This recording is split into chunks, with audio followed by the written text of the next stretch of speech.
हेरात में एक सैयद फैमिली रहती थी। उनके शौहर का इंतकाल हो गया तो वो बेवा सैयदजादी गरीबी और फाकों से मजबूर होकर समरकंद की तरफ चल पड़ी। वो बेवा खातून जब समरकंद पहुंची तो उनके साथ सिर्फ उनकी बच्चियां थी, कोई बेटा न था। खातून ने लोगों से पूछा तो पता चला कि समरकंद में दो लोग बहुत रईस हैं। पहला रईस मुसलमान था और दूसरा रईस एक पारसी।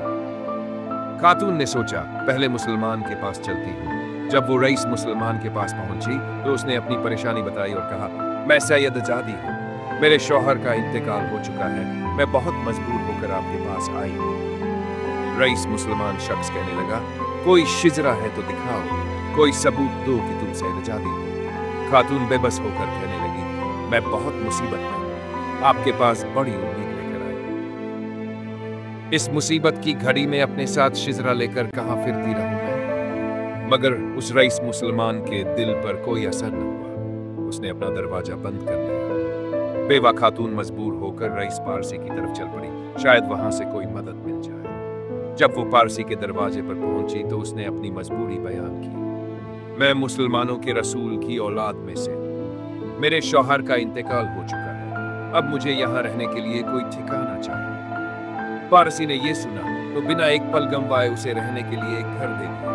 फिर अपनी बीवी से कहा, चलो इनकी बेटियों को सराय से लेकर आते हैं। रात हुई। मुसलमान रईस जब सोया तो ख्वाब में उसने देखा वो जन्नत में एक महल के दरवाजे पर खड़ा है और सामने खुद हुजूर अकरम खड़े।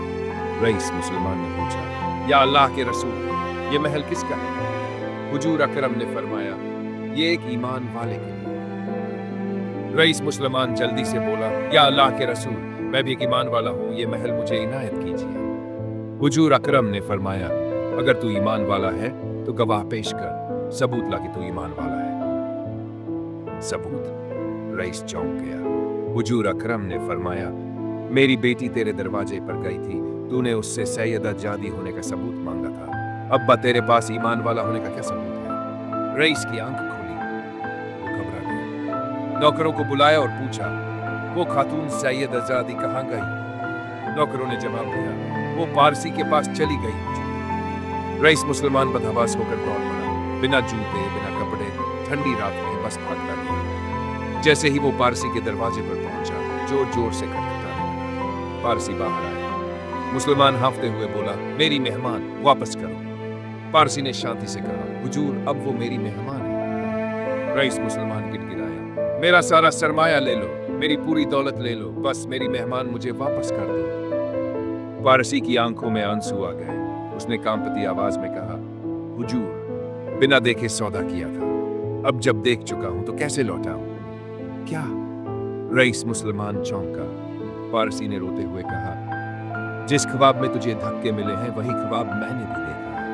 अल्लाह के नबी ने तुझे दूर किया और मेरी तरफ देखकर फरमाया, तूने मेरी बेटी को ठिकाना दिया, तुझे और तेरी नस्ल को जन्नत मुबारक हो। पारसी मुस्कुराया, मैं तो कलमा पढ़कर ईमान ला चुका हूँ और अल्हम्दुलिल्लाह अब मैं मुसलमान हूँ।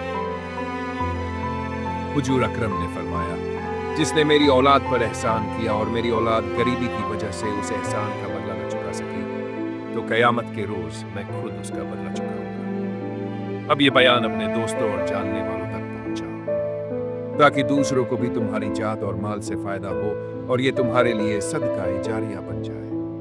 क्या पता अल्लाह ताला को हमारी ये अदा पसंद आ जाए और हमें जन्नत में दाखिल कर दे।